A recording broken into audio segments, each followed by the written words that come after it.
Assalamualaikum warahmatullahi wabarakatuh. Kembali lagi dalam pertemuan kali ini dalam pelajaran Bahasa Indonesia. Sebelum memulai belajar, marilah kita berdoa terlebih dahulu. Berdoa dimulai. Untuk presensi kali ini bisa ditulis nama lengkapnya di dalam kolom komentar.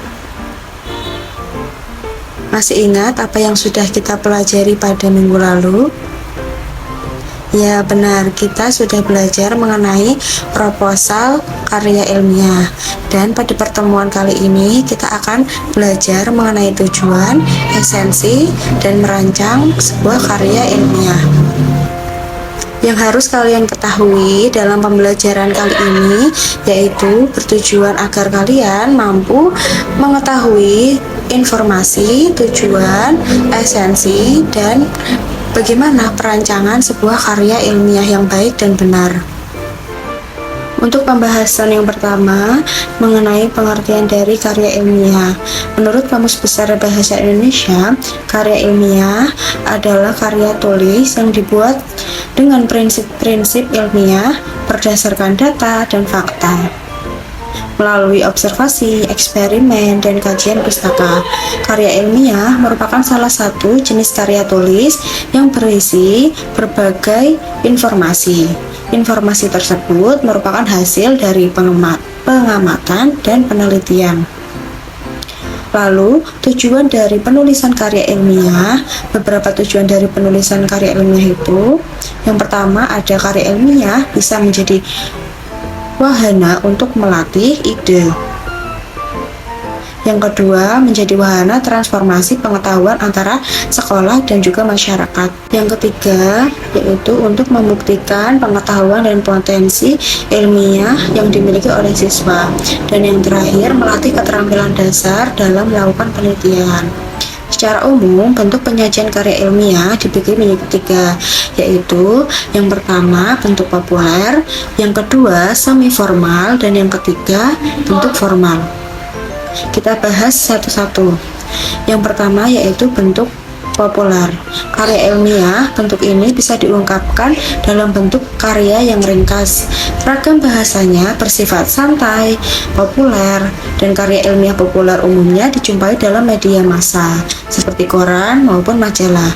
Istilah populer digunakan untuk menyatakan topik yang akrab dan menyenangkan bagi para pembacanya.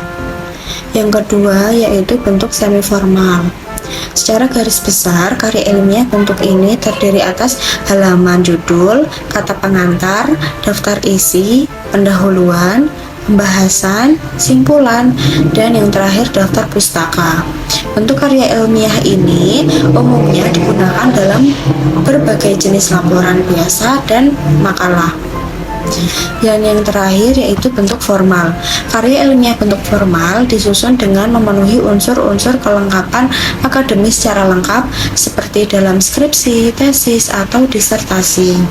Unsur-unsur karya ilmiah bentuk formal meliputi hal-hal sebagai berikut.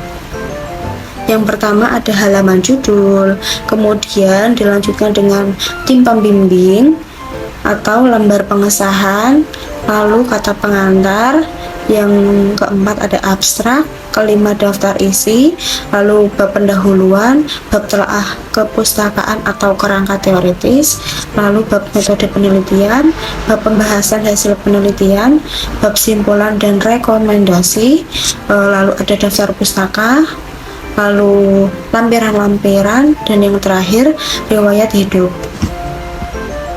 Selanjutnya, Ibu ada satu contoh sebuah karya ilmiah yang berjudulkan Bahaya Internet bagi Remaja.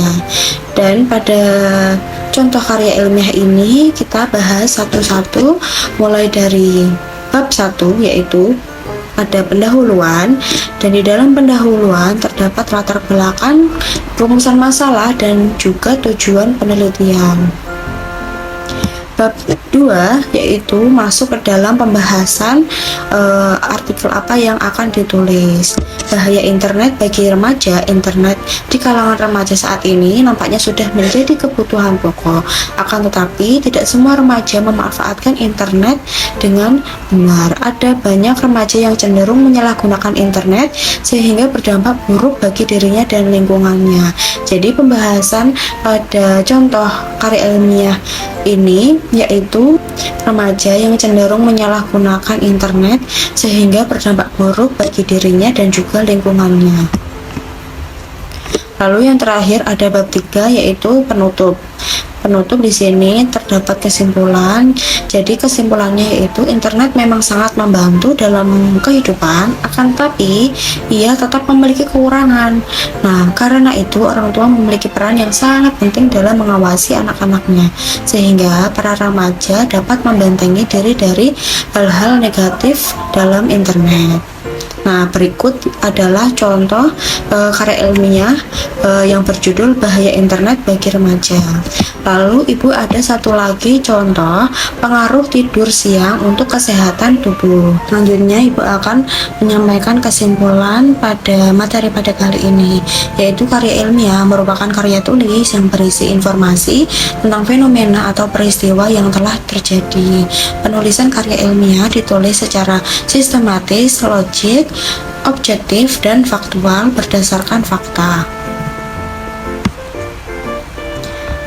Yang terakhir, tugas dari Ibu yaitu buatlah kelompok yang beranggotakan 5-6 anak urut dari absen. Lalu Ibu akan memberikan satu contoh karya ilmiah yang berjudul Pengaruh Tidur Siang untuk Kesehatan Tubuh. Lalu tugas kalian adalah menelaah dan menulisnya. Lalu untuk pertemuan minggu depan, presentasi di depan teman-teman kelas. Terima kasih, mungkin cukup sekian materi yang dapat Ibu sampaikan. Sampai jumpa di pertemuan berikutnya. Wassalamualaikum warahmatullahi wabarakatuh.